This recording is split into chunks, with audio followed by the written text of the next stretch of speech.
Hey, and welcome back to another weekly edit.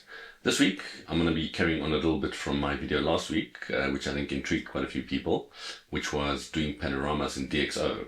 Now, this week, I'm not actually going to be showing you how I do the panoramas in DxO, although it's going to be more or less along those lines. What I'm going to do this week is I'm going to show you how I do the final adjustments to my panoramas using the new DxO ViewPoint 5. Now, this is a technique I've actually written before. I'll link it down in the description on my blog, and about how I save my panoramas. Because often when we stitch panoramas, the edges, whether especially the corners or along the top and bottom edges, sometimes because of the warping, when the images are stitched together, we have to crop away some areas. And if mountain peaks or people or certain features that we want to keep in frame are close to the edge, sometimes they have to get cropped off. Now, Lightroom has a useful feature like this where you can, it's called boundary warp. So it would actually just stretch the stitch panorama back out to the edges of the frame. But that's a sort of just a one slider control. Now, with the new DxO ViewPoint 5, you can actually select different points of the image and stretch it out like you would be able to in Photoshop with warp transform, or when you free transform and then select right click warp. Now, this is a way to do panoramas and still have that flexibility after stitching them together to be able to stretch out certain areas of the frame without the need for any of Adobe's programs. So let's jump into it and I'll show you. Okay, so here I have, it's actually only 3 panoramas, but these are the source images open in DxO PhotoLab 8. Now, you'll see by the various little icons here, I've already edited them and I've exported them as high-res JPEGs in this case, just to save some time. So the first sequence here, from top left to about here, was a sequence of images I shot in the Paarl Rock Nature Reserve in South Africa, close to Cape Town. The second sequence here, which is from here to here, was a sequence of images I shot for a panorama from the top of a nascent mountain peak in Switzerland, around the Thunersee, the Lake of Thun, which you can also see about there. And then the last sequence of images was I shot for a panorama in the Drakensberg Mountains in South Africa.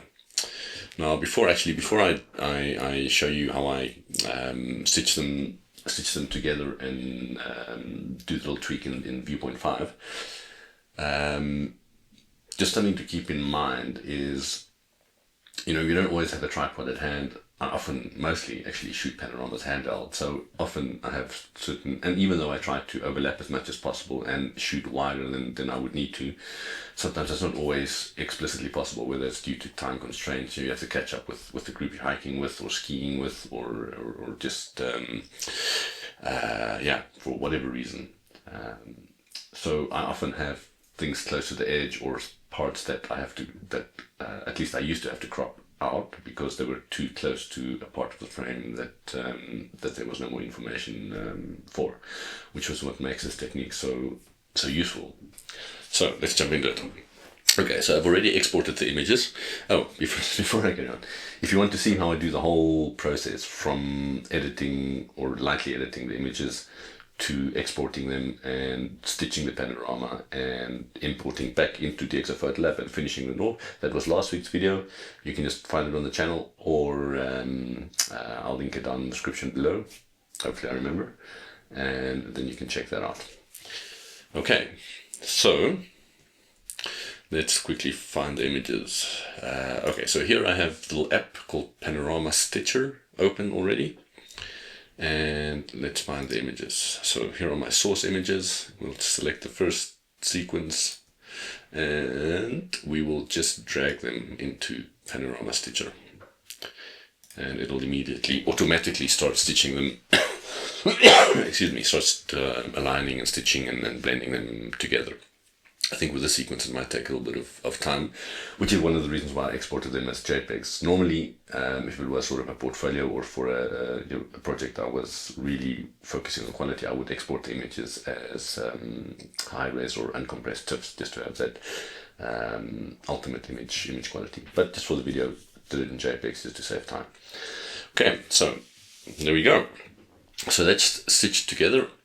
As you can see, it was quite a remarkable scene. I was on one peak of this of the pole rock formation, photographing onto the other one, and it was an amazing rainbow, complete rainbow from right to left or left to right in the frame, and the double rainbow at the top here as well that you can see.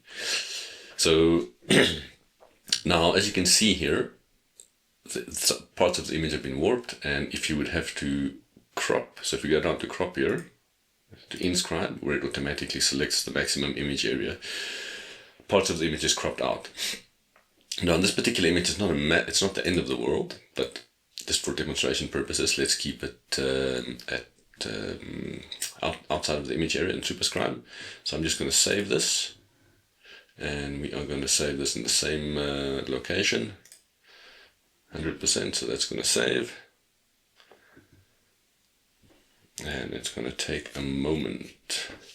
So while it's saving, actually, so the idea is to stitch these 3 panoramas together, and then I'll show you in ViewPoint 5 how I save them, or how I just use ViewPoint 5 to get the maximum image area for my panoramic images. Okay, there we go. Almost there. Come on. Almost there, almost there, almost there, almost there, almost there. Okay, there we go. Perfect. Okay, so let's do the next sequence.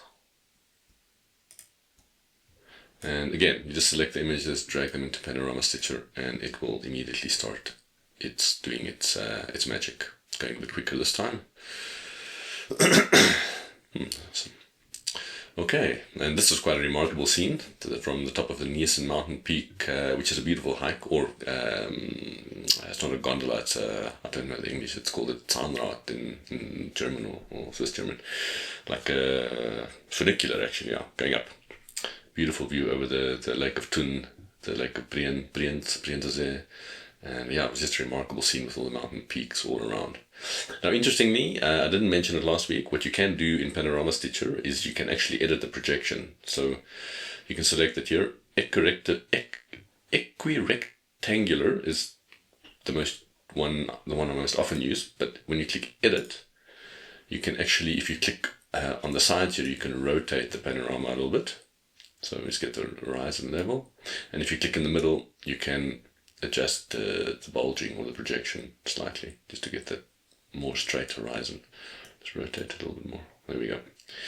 And that's it. I'm going to click save. Same location, all good. That should go fairly quickly. And we have 1, 2, 3, 4. Excuse me, and 5. There we go. Okay, and the last panoramic image. This is the one from the Drakensberg. Stitching those together, breakneck speed. There we go. There we go. Okay, so as you can see here, these top of these mountain peaks are quite close to the edge of the frame, and I'll demonstrate that the crop in DxO. I'm not going to do any editing or projection editing. I'm just going to click save. Yep, in the same folder, all good. So that is going to save that. Again, it should go fairly quickly. There we go. Okay, and once it's saved, we can just go ahead and switch over back to DxO, and we go to the JPEG files, and now I just want to download the lens profile there. And okay, so let's quickly give these what did I do there? No, we just quickly give these 1-star ratings to that one, 1-star rating to that one, and 1-star rating to that one, and then we can filter this quickly out. Okay, perfect. So here we have the 3 panoramic images. So let's start editing. Well, not actually editing, cropping and finalizing. So as you can see here, if I had to crop this, like I showed you in the Panorama Stitcher app, find the crop tool quickly. would, it's Panoramas, I'm not going to do original ratio, unconstrained. You see you would have to crop certain aspects off. Now, let's just reset and close. Now, we head over to perspective or geometry, and then reshape fusion, which you'll be able to activate if you have ViewPoint 5 installed. So you do activate it, and then you click on the little tool here, and that will activate reshape fusion. Now, as with last week's video and in my review of ViewPoint 5, you will know you get a grid overlay, and you can adjust the density of the grid. I'm just going to run through these very quickly. And this you sort of have to decide on based on the image and the nature of the adjustments you want to do.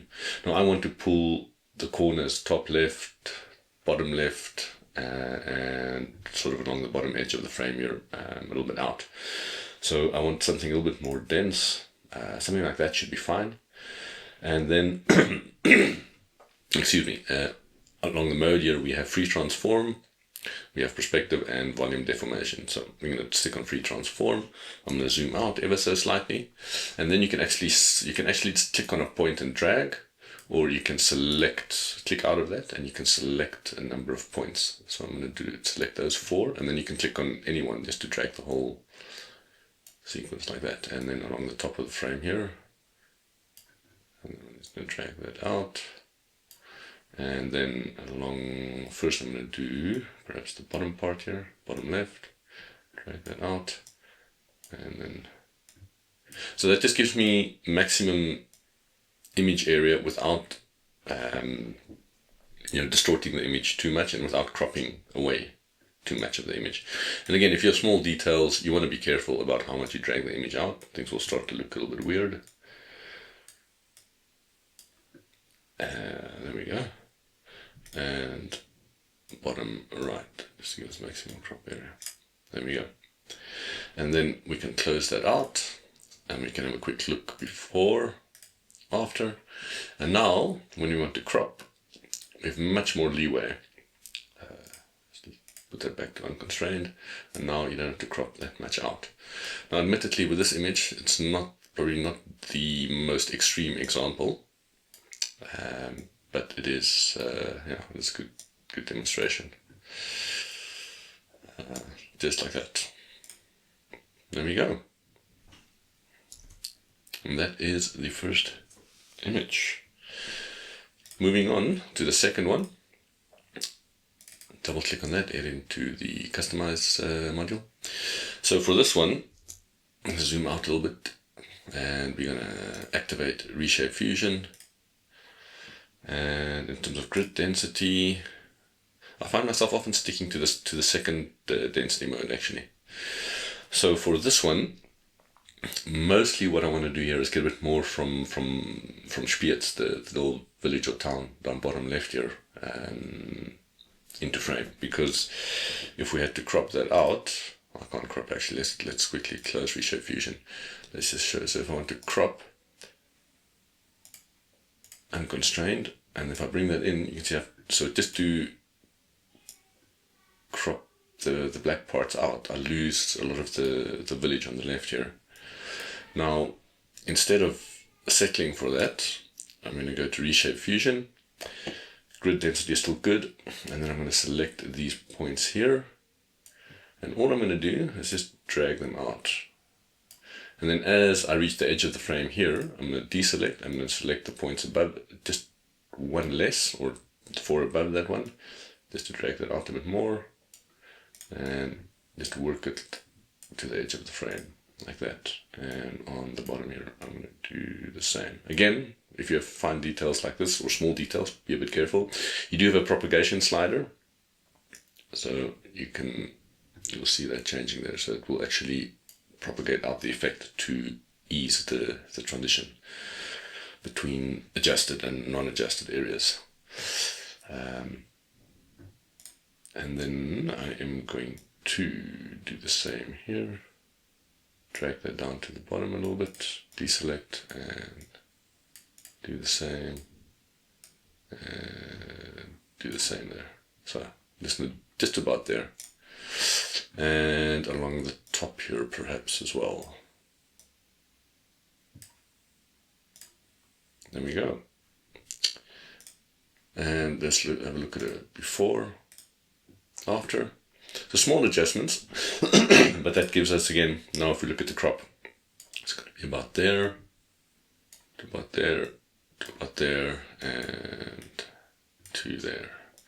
Again, just giving us maximum image area to play with. And now we have now I personally have much more of this the Spiet village down there in frame.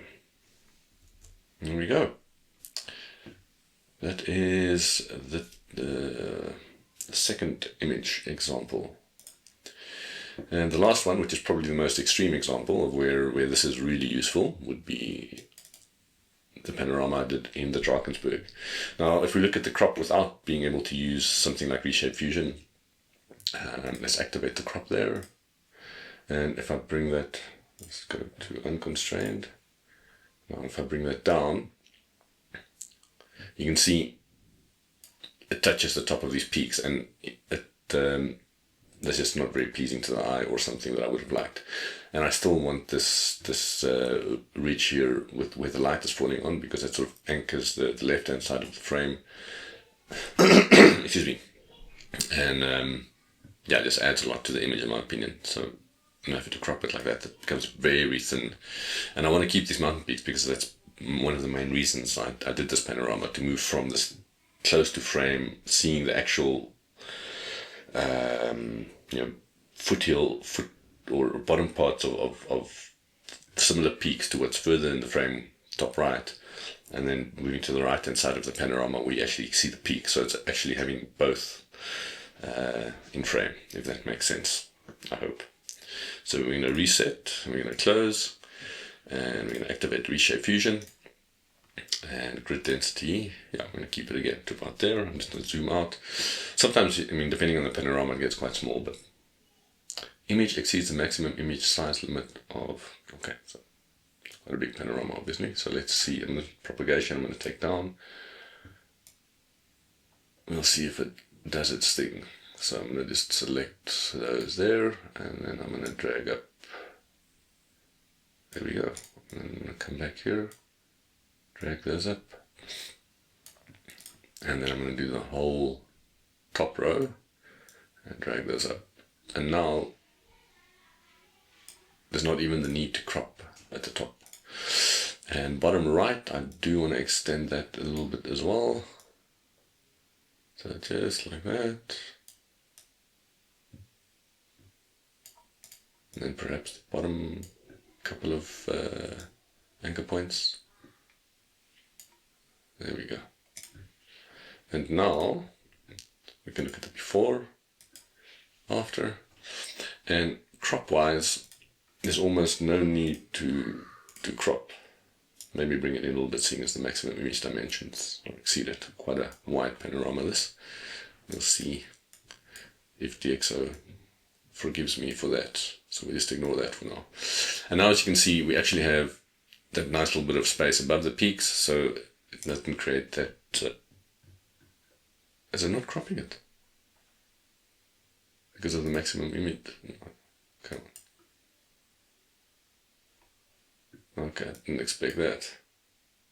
Unconstrained, yes. Okay, so I wasn't expecting that, but I mean, I'm not going to worry about that too much. I think the point has been made. So I saved the panorama, at least for you, because of the peaks top right. And yeah, I think that's going to be pretty much that. So I hope that made sense. Basically what I want to demonstrate is how I use Reshape Fusion to be able to improve my panoramas in a way that I previously wouldn't have been able to do without round tripping to something like Photoshop or another pixel-based editor. And now I can do it all with inside DxO. So let me know what you think down in the comments. I hope you found this useful in some way, and I will see you in the next one.